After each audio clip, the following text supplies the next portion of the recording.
Hello guys, तो आज की वीडियो में हम बात करने वाले हैं DElEd first year crash course के बारे में। तो इसमें हम देखेंगे एक्चुअली जो हम कवर कर रहे हैं, इसमें क्या कवर कर रहे थे। हम यहाँ पे कवर कर रहे थे अपना पेपर 1 F1 में। आज हम कवर कर रहे थे हम कवर कर रहे थे यूनिट हमारा ये प्रमुख चिंतकों के मौलिक लेखन की शिक्षण शास्त्रीय समझ। ठीक है, इसका पार्ट 1 हम कवर कर चुके थे कि किसी किसके बारे में हम इसमें पढ़ने वाले हैं यूनिट 4 में। ठीक है, जिसमें हमने देखा था कि मैं पीछे जो इसके पहले वीडियो में से मैं उसको रिलेट थोड़ा कर देती हूँ इस वीडियो में। ठीक है, क्या क्या पढ़ते हैं हम रिवाइज कर लेते हैं, उसके बाद फिर हम इसका पार्ट 2 जो है यूनिट 4 का पार्ट 2 उसको हम कवर करेंगे। ओके फाइन, तो चलिए आगे बढ़ते हैं। तो देखते हैं, हमने ये देखा था कि यूनिट 4 में हम इन लोगों के बारे में जो है इनके जो विचार है शिक्षण शास्त्रीय, जिनकी समझ है उसके बारे में, जो शिक्षा के बारे में उनका जो कहना है, ये सब इन जो है ये महापुरुष, इनका क्या कहना है, उनके क्या क्या लेख है उसके बारे में हम यहाँ पे जानने का प्रयास कर रहे थे। ठीक है, तो इसी के अंतर्गत हम महात्मा गांधी को जो है इसमें हम देख रहे थे, और आज हम कवर करने वाले हैं महात्मा गांधी को ही। तो मैंने इनके बारे में बताया था, इनकी जीवनी के बारे में बताया था कि इनका जीवन कैसे रहा था, इनकी पुस्तकें क्या क्या थी। ठीक है, इसको हमने डिटेल में कवर किया था कि इनका शिक्षण शास्त्रीय समझ क्या थी, इनके अनुसार शिक्षा क्या है। ठीक है, इसके बारे में हम देख चुके हैं। आज हम देखेंगे इनकी बुक्स के बारे में कि इन्होंने कौन कौन सी बुक्स लिखी हैं, और ये देखेंगे कि इनके जो बुनियादी शिक्षा इनके द्वारा जो लाया गया था उसका क्या अर्थ है। ठीक है, तो अगर हम बात करें बुनियादी शिक्षा, या हम बात करें वर्धा शिक्षा, या बेसिक एजुकेशन स्कीम, ये तीनों जो है वो एक ही जो है वो एक ही स्कीम जो निकला था, एक ही जो बेसिक एजुकेशन निकला था, उसी के अलग अलग नाम है, और भी कई नाम है। ठीक है, तो यहाँ पर सबसे पहले हम बात करते हैं बुनियादी शिक्षा की। तो बुनियादी शिक्षा या वर्धा शिक्षा या बेसिक एजुकेशन स्कीम जो है, इसके बारे में देखते हैं। जैसे कि नाम से ही यहाँ पे क्लियर हो रहा है कि किसके बात की गई है, बुनियादी चीज़ों की। यहाँ पे क्या बात हो रही है, बुनियादी, है ना, या फिर बेसिक एजुकेशन, यानी कि बच्चों का जो बेसिक एजुकेशन होता है, जो शुरुआती प्रारंभिक एजुकेशन होता है, जो हर बच्चे को मिलना चाहिए, जो उसकी एक नेसेसरी नीड्स है। ठीक है, उसके बारे में बात की है। कैसे बच्चों को, जो छोटे बच्चे जब स्टार्टिंग में जो स्कूल आते हैं जो बच्चे, या फिर जिनको जो बेसिक एजुकेशन दिया जाता है वो कैसी होनी चाहिए, और इसका क्या क्या इसके बारे में बात की गई है, कैसे उसको बढ़ावा देना चाहिए, सब के बारे में यहाँ पे बात की गई है। ठीक है, इसी को वर्धा शिक्षा भी कहा जाता है, या फिर बुनियादी तालीम भी कहते हैं। चलिए इसको डिटेल में हम जो है वो कवर करते हैं। तो बेसिक एजुकेशन या बुनियादी शिक्षा या वर्धा शिक्षा अगर बात करें तो इसका नाम कैसे पड़ा, पहले हम ये जान लेते हैं। जैसे कि मैंने आपको बताया, इसको बेसिक एजुकेशन इसलिए बोलते हैं क्योंकि इसमें हम बात करते हैं बेसिक एजुकेशन की, यानी कि हम बात करते हैं बच्चों का जो शुरुआती जो शिक्षा होती है, उनको कैसे शिक्षा प्रारंभिक में देनी चाहिए उसके बारे में इसमें बात की गई है। ठीक है, और कैसे उसको बढ़ावा देना चाहिए। बुनियादी शिक्षा का भी अर्थ वही हो गया कि उसको कोई भी शिक्षा की जो बुनियाद है, जहाँ से वो शुरू होती है, जहाँ पे पहले बुनियाद रखी जाती है। ठीक है, कैसे उसको मजबूत बनाया जाए, उसका क्या अर्थ है, उसको कैसे बढ़ावा दिया जाए अपने देश में, उसके बारे में यहाँ पे बात कही गई है। अगर हम बात करें वर्धा शिक्षा की, तो इसको वर्धा शिक्षा क्यों बोला जाता है, वर्धा शिक्षा योजना, क्योंकि 1937 में जब है वर्धा में, वर्धा एक जगह है जो वर्धा में जो है वो अखिल भारतीय राष्ट्रीय शिक्षा सम्मेलन आयोजित हुआ था। ठीक है, कब, 1937 में जो है वर्धा एक जगह में अखिल भारतीय राष्ट्रीय शिक्षा सम्मेलन जो वो होता है, वो कंडक्ट होता है। ठीक है, आयोजित होता है। अब इसी सम्मेलन में जो है ये जगह का नाम जो था वर्धा था, इसलिए उसको वर्धा शिक्षा भी कहते हैं। जगह के नाम पे जो है वर्धा शिक्षा इसको कहा गया है। ठीक है, और अगर बात करें बुनियादी तालीम की, तो एजुकेशन को उर्दू में हम बोलते हैं तालीम, शिक्षा को उर्दू में क्या बोलते हैं, तालीम बोलते हैं, इसलिए बुनियादी तालीम भी इसको कहा जाता है। ठीक है, तो बेसिक शिक्षा मतलब वही बेसिक एजुकेशन, क्योंकि ये बेसिक रिलेटेड था। शिक्षा बुनियादी शिक्षा यानी कि, ठीक है, मतलब प्रारंभिक शिक्षा के बारे में बात कही गई है इसमें। वर्धा शिक्षा इसलिए क्योंकि वर्धा जो है एक जगह है जहाँ पे सबसे पहले जो है इस शिक्षा के बारे में एक सम्मेलन में बात किया गया था, इसलिए उस जगह के नाम पे वर्धा शिक्षा योजना है। ठीक है, और बुनियादी तालीम यानी कि ये उर्दू के लफ्ज़ में, उर्दू की भाषा में यहाँ पे बुनियादी तालीम जो इसी चीज़ को कहा गया है। ठीक है, अब इस जो बेसिक एजुकेशन है, बुनियादी शिक्षा है, वर्धा शिक्षा है, या फिर बुनियादी तालीम है, उसके बारे में हम बात करते हैं कि ये कैसे शुरू हुआ, क्या क्या इसके बारे में बातें हमें यहाँ पे जानने को मिलेगी। ठीक है, तो अगर हम बात करें डॉक्टर जाकिर हुसैन की, तो डॉक्टर जाकिर हुसैन जो जामिया मिलिया जो एक यूनिवर्सिटी है उसके उस टाइम तत्कालिक वो प्राचार्य थे, प्रिंसिपल थे। ठीक है, तो ये जो थे डॉक्टर जाकिर हुसैन, इनकी अध्यक्षता में जो है, इनकी अध्यक्षता में क्या होता है, एक समिति बनाई जाती है। ठीक है। और इसी समिति ने दिसंबर 1937 में, अप्रैल में और अप्रैल के 1938 में अपनी 2 रिपोर्ट प्रस्तुत की। उन्हीं को हम वर्धा शिक्षा योजना कहते हैं।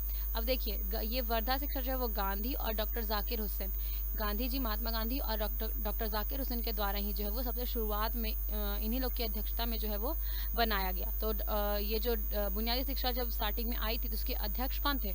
उसके अध्यक्ष थे डॉक्टर जाकिर हुसैन, ठीक है, जो कौन थे? जामिया मिलिया के जो है वो उस टाइम के तत्कालिक प्राचार्य थे। तो उनकी अध्यक्षता में जो है वो 1937 में वर्धा में सबसे पहले जो है इस शिक्षा के बारे में बात की जाती है। और 1938 में इन्हीं की अध्यक्षता में जो है इसके 2 रिपोर्ट जो है वो पेश किए जाते हैं, ठीक है। उन्हीं को हम वर्धा शिक्षा योजना कहते हैं। और वो जो रिपोर्ट जो आती है कि क्या है ये शिक्षा मूल्यतः, तो उसके बाद उसी को हम क्या कहते हैं? वर्धा शिक्षा योजना जो है वो कहते हैं, ठीक है, जो बेसिक शिक्षा या बुनियादी शिक्षा के नाम से भी जाना जाता है, ठीक है। फिर 1937 में जो इसी शिक्षा को है, जब इस 1937 की बात शुरू होती है, 1938 तक इसके कुछ दस्तावेज निकलते हैं। और 1939 में यानी कि 10-10 साल के लगभग, सॉरी, एक साल के लगभग अंतराल पे जो है वो लगभग 3 साल के अंतर्गत इसमें जो है इसको स्वीकृति मिल जाती है, मतलब इसको लागू करने का आदेश मिल जाता है। और इसे देश के अलग अलग हिस्सों में जो है वो लागू किया जाता है, ठीक है। यानी कि बात शुरू हुआ 1937 से 1938 में जो है इसके बारे में कुछ दस्तावेज बने। और 1939 में जो इसको स्वीकृति सरकार द्वारा मिल गई कि भारत में इसे लागू किया जाए। उस टाइम की शिक्षा की हालत को देखते हुए गांधी और डॉक्टर जाकिर हुसैन ने जो है वो शिक्षा को बढ़ावा देने के लिए ये जो थी बुनियादी शिक्षा या बेसिक एजुकेशन, इसको जो है वो लॉन्च किया था, ठीक है। तो 1937 में कब इसकी शुरुआत हुई? 1937 में। और बात कब से शुरू हुआ था? 1937 में, ठीक है। और 1939 में इसको जो है क्या मिलती है? स्वीकृति मिल जाती है हमारी बेसिक एजुकेशन को, ठीक है। और अलग अलग हिस्सों में जो है इसको लागू कर दिया जाता है।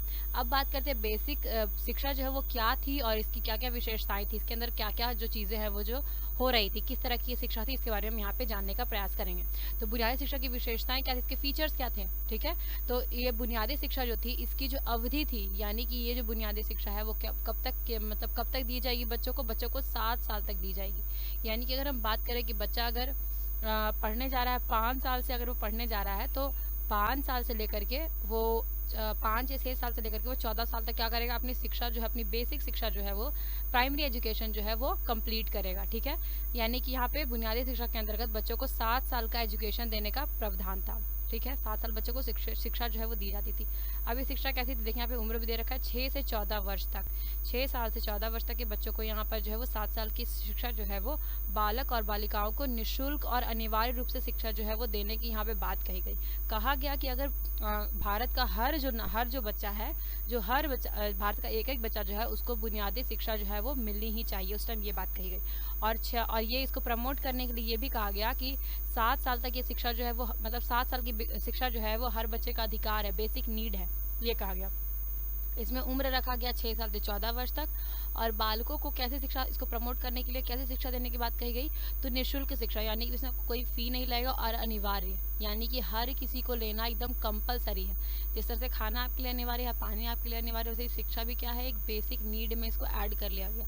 और ये कहा गया कि बुनियादी शिक्षा या बच्चों की जो शुरुआती प्रारंभिक शिक्षा है वो हर एक बालक को जो वो कैसी हो, प्राप्त हो, चाहे वो गरीब हो अमीर हो, सबको निःशुल्क वो प्राप्त हो और अनिवार्य हो सबके लिए, ठीक है। इसकी भाषा की बात करें तो इस बुनियादी शिक्षा की जो भाषा रखी गई वो थी मातृभाषा, यानी कि बच्चे के आसपास जो भी उसकी मातृभाषा हो उसी में उसको जो है वो ये 7 साल की शिक्षा जो है वो प्रोवाइड की जाए, ठीक है, उसको दी जाए। शिक्षा न किसी आधारभूत उद्देश्यों या शिल्प पर आधारित होनी चाहिए। और इसमें ये भी बात कही गई, देखिए बहुत ही अच्छी बात है, ठीक है, इसको आप कोरिलेट करके देख सकते हैं। आज की जो नई शिक्षा नीति आई है हमारी, NEP 2020, तो उससे भी आप इसको कोरिलेट करके देख सकते हैं। और काफ़ी मतलब ये अच्छी शिक्षा नीति थी, आप देख सकते हैं यहाँ पे।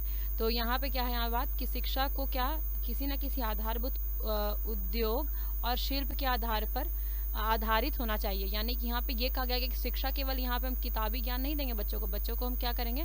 कौशल देंगे, ठीक है। उनको शिल्प से संबंधित या उद्योग से संबंधित कुछ इन्वेंशन करने के लिए उनको क्या करेंगे? उनको सिखाएंगे, ठीक है। और यहाँ बच्चों को जो है वो केवल ऐसी शिक्षा दी जाएगी जहाँ पे बच्चे करके सीखेंगे, ठीक है, शिल्प के द्वारा। और अपनी आर्थिक जिम्मेदारियों को समझ पाएंगे, ठीक है।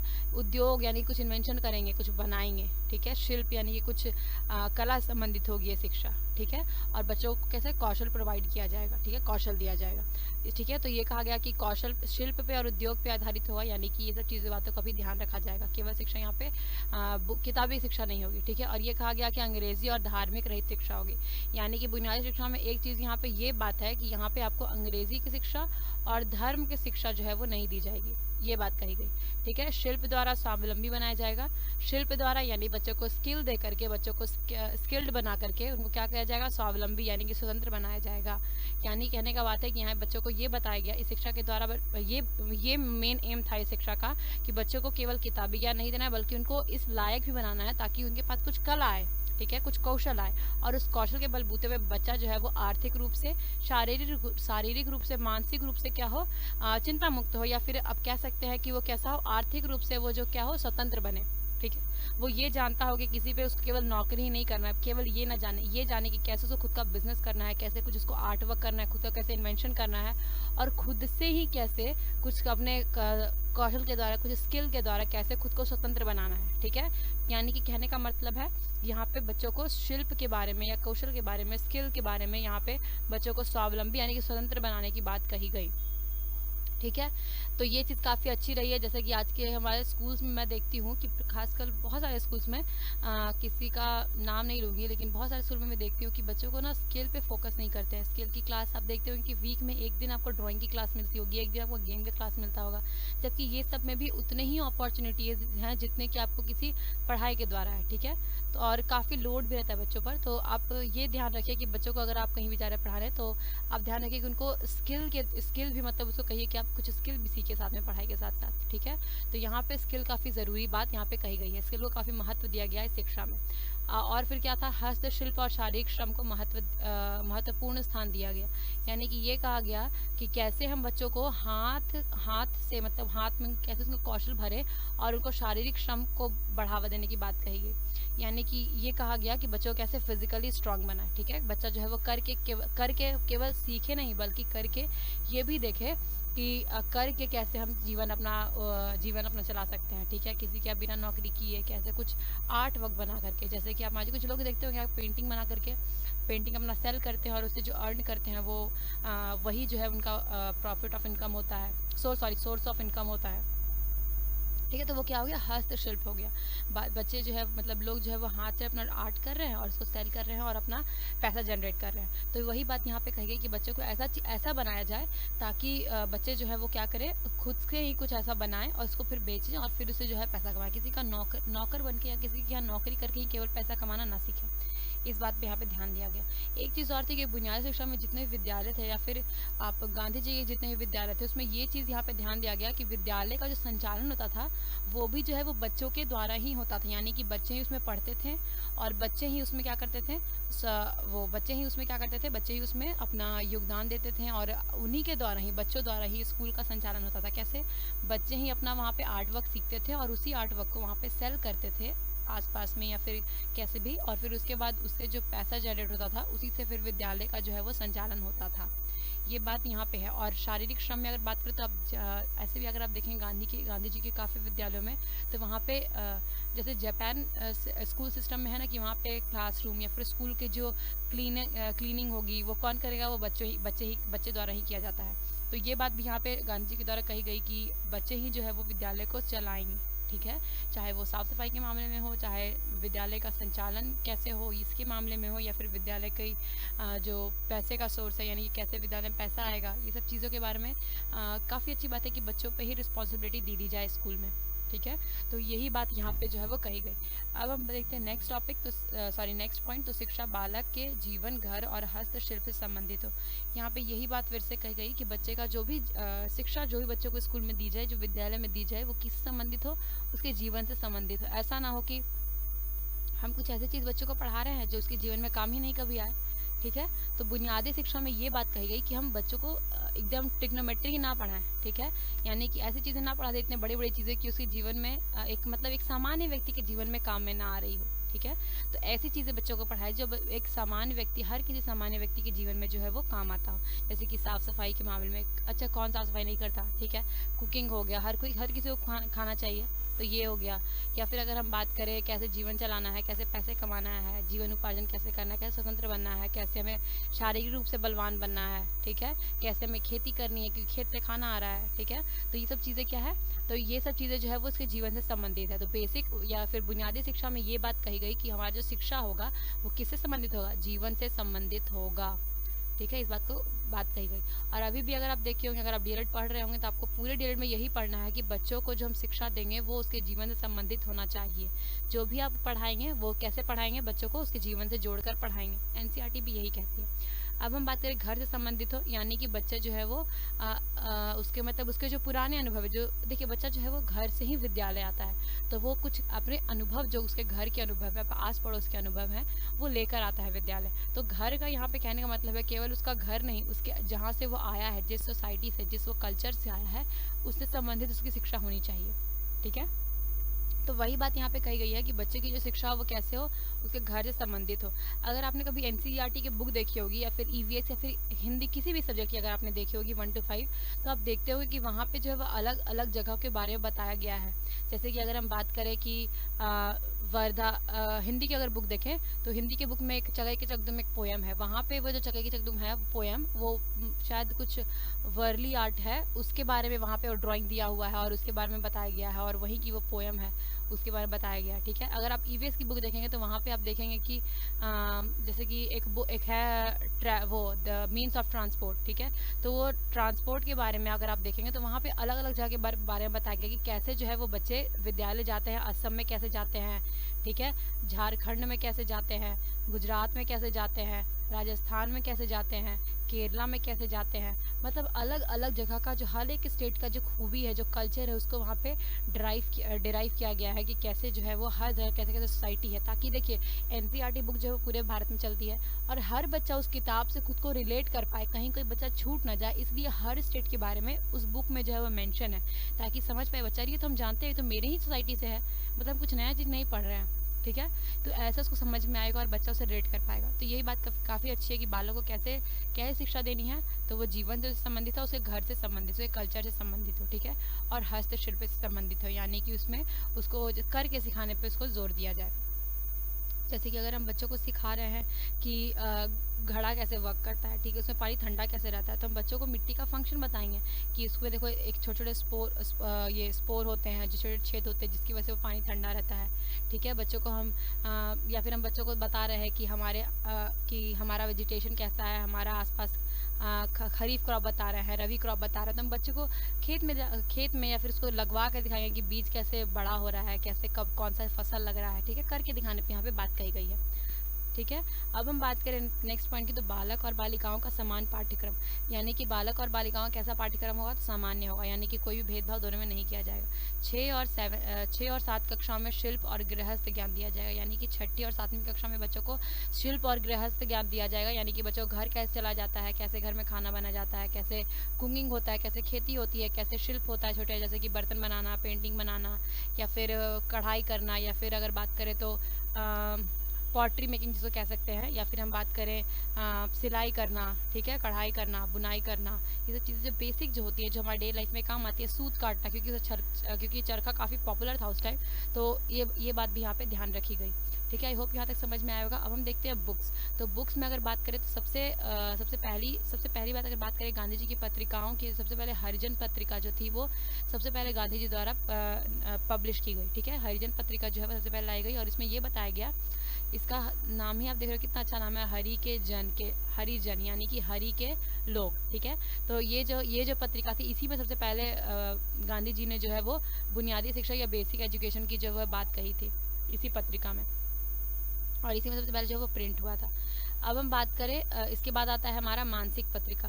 तो मानसिक पत्रिका में एक गांधी जी द्वारा लाया गया जब वो अफ्रीका से वापस भारत आए थे, यानी कि लगभग 1915 के बाद नवजीवन नामक एक पत्रिका जो है वो लाई गई। इसके बाद आती है हमारी मानसिक पत्रिका। जो नवजीवन है वो क्या है, मासिक पत्रिका है, यानी कि ये हर महीने जो है वो प्रिंट होती थी, ठीक है। उसके बाद बात करते हैं गुजराती में, सॉरी ये में है। तो सब अगर हम बात करें तो जो गांधी जी थे उनका जो भी वो लिखते थे किताबें या फिर जो भी उनका पत्रिका जो निकलती थी वो सारी गुजराती भाषा में होती थी, और उसका वो खुद ही जो है वो अनुवाद करते थे हिंदी और फिर इसको इंग्लिश में, ठीक है। तो यहाँ पे उनका जो मातृभाषा वो गुजराती है। और उनकी अगर बुक की बात करें तो उनकी ये जो है वो मुख्य मुख्य जो किताबें हैं वो हैं, जैसे कि हिंद स्वराज। इसमें उन्होंने बताया स्वराज का अर्थ क्या है, स्वतंत्रता का अर्थ क्या है, शिक्षा का अर्थ क्या है, ठीक है। बहुत सारी चीज़ें यहाँ पे जो है वो डिस्कस की गई हैं। उसके बाद है मेरे सपनों का भारत। यहाँ पे बताया गया है गांधी के अनुसार भारत कैसा होना चाहिए, कैसे उनका एम क्या क्या है भारत में करने का, उसके बारे में किताब उन्होंने लिखा है। उसके बाद है सत्य के साथ मेरा प्रयोग। ये एक आत्मकथा है गांधी जी के बारे में, कि उनका मानना है कि वो जीवन में जो सत्य को बोलते थे कि सत्य ही भगवान है, तो फिर सत्य ही ईश्वर है जिसको कहा गया है। तो सत्य के बारे में उन्होंने बताया कि सत्य के साथ मेरा जो प्रयोग था, हिंसा के साथ मेरा जो प्रयोग था वो कैसा रहा, उसके बारे में। उसके बाद बात की दक्षिण अफ्रीका के सत्याग्रह का इतिहास, यानी कि उनका जीवन जो दक्षिण अफ्रीका में जो व्यतीत हुआ उसके बारे में इस किताब में जो है वो लिखा गया। वहाँ जो सत्याग्रह कैसे स्टार्ट हुआ, उसका इतिहास क्या रहा, कैसे वहाँ पर सब कुछ चीज़ें जो है वो घटित हुई, उसके बारे में इस किताब में बात की गई है, ठीक है। तो इसमें हमको मेन जो पढ़ना है वो ये इस किताब के इस किताब के बारे में पढ़ना है, हिंद स्वराज के बारे में। तो इसमें एक डिटेल वीडियो में बनाऊंगी नेक्स्ट वीडियो में, ठीक है। आज के लिए बस इतना ही, मिलते हैं नेक्स्ट वीडियो में। Thank you for watching.